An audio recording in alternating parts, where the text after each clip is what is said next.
Hey folks, TJ here, back with another edition for Rollback. Now today I'm looking at Halloween Havoc 1998. Now I know what you're wondering.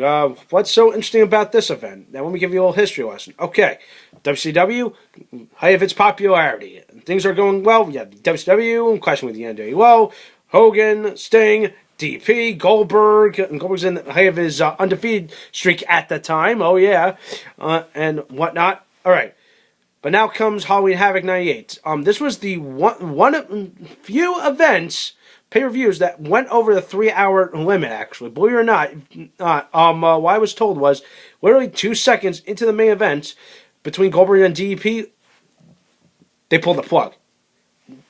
Fans around the world who purchased that event never saw what happened. They had to wait till Monday Nitro to see the result. But, of course, as a result, WCW had to reimburse millions of dollars to all those people that bought that pay-per-view. But that was then. Now it's almost like what? Almost 20, almost 15, 16 years later. I'm looking back at it to see. Let's see, does it live up to its hype? Well, let's see. Main event, for what it's worth, well worth it. Okay, but the undercard could have used some working, all right? But anyway, let me talk about the main event. The main event was for the WCW World Title. As you all know, it was Goldberg, the World Champion, against the People's Champion. I'm calling him that, Diamond Dallas Page. And, of course, it's actually a pretty darn good contest for guys that, with in the height of their career, they just put everything that they had on the line. Yeah, like I said, Goldberg, in the height of his undefeated streak, was champion, facing off against the People's Champion. In my opinion, yeah, DP was the People's Champion, okay? Think about it. They loved to get behind him, okay? He was Mr. Cool. He was the master of the diamond cutter, man. He was so cool. But what the heck? It's still an amazing contest and well worth it. A true sign of respect. Of course, but I don't want to give too much away. If you guys were able to get this event and saw the main event, you know what I'm talking about. All right. Now let me talk about the undercard. The undercard could have used some work. Okay, I'm not gonna lie. Way too damn long. Okay, I'm gonna flat out say this. It was way too damn long. They put on like a bunch of filler matches that weren't really necessary. Like Adam Bomb or Wrath against Haku. Disco Inferno competed twice that night. Spoilers. He originally, in one match he faced against Juventud. Winner of that match would face the Cruiserweight Champion later in the show. So spoilers, he ends up winning. He ends up facing Kevin for the WCW Cruiserweight Championship. So that was a little unnecessary. And then there was a match between Lodi and Saturn, Battle of Two Flock members. Was really a bunch of unnecessary matches. It just got boring real fast, but some of these other matches made up for it. Like definitely the Scott Steiner and Buff Bagwell against let me rephrase that. It was Buff Bagwell and Rick Steiner against Scott Steiner Giant. Apparently there was a friction going on. Well, actually it was a swerve. I'm going to tell you that. It was Rick Steiner was supposed to face Scott Steiner, but they decided to make it a tag match. But they decided to change stakes. Is that if Rick Steiner and Steiner's team ended up being Scott Steiner's team, he would get minutes with Scott Steiner after the match.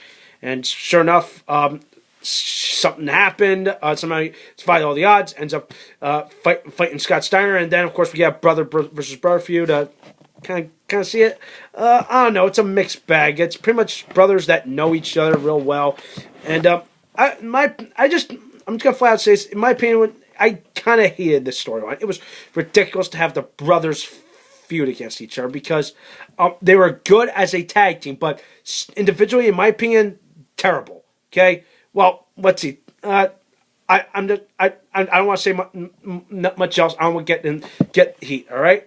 Anyway, we're getting off topic. Our matches on the show, the television title between Chris Jericho and Raven, actually a good match. Actually, good opening contest. Of course, Raven with his "What about me? What about Raven?" thing, but pretty good match. Like I said, the Cruiserweight Championship was also on the line from Disco and Kidman. There were a couple of sloppy moments. I'm not going to lie. Disco can wrestle, but he fucked up a lot. Pardon my language. Then we have the U.S. title, Sting versus Bret Hart. Actually a good contest. Very good stuff, but guys that almost with similar styles. it just played off each other perfectly and made for a good match, actually. And I liked it. I did not like the finish. Okay, that's the one thing I didn't want to nitpick about this match. But what the heck? And then, of course, the other hyped up match that they put on the show was the epic Hulk Hogan versus Ultimate Warrior round 2, as we all saw from WrestleMania 6. First clash was a classic, but now we're looking at almost years later, and Hogan and Warrior again wasn't as good as the first. I'm not gonna lie. They should have just say this for a different event. It was not a good match, actually. But besides that, moving on. Then we had Scott Hall and Kevin Nash. This match was actually just a flat out fight. Actually, it just like these guys. Remember around this time, the NWO had split. You had the Wolfpack, and you had the and you had NWO Hollywood, and of course, it was pretty cool. I like that, having that. And of course, you had Hall and Nash just at each other's throats. It was just a great feud and a great storyline, actually, and some good stuff. So that's that. My overall feeling is way too long and boring. The main event, well worth it. U.S. title, worth it. The things they really could have just improved on the overall undercard. Okay, they could, like I said, the Hogan Warrior did not live up to its hype, but it just fell flat for me. The arm matches, like worth mentioning, the TV title, the Cruiserweight title, worth something aside from Disco fucking up a lot. Hall and Nash, good fights, and that's pretty much that. But anyway, this gets my overall rating of 7 out of 10. So, that's it. Let me know what you think. That does it for today. Keep tuning here for more Rollback, alright? Take care, folks.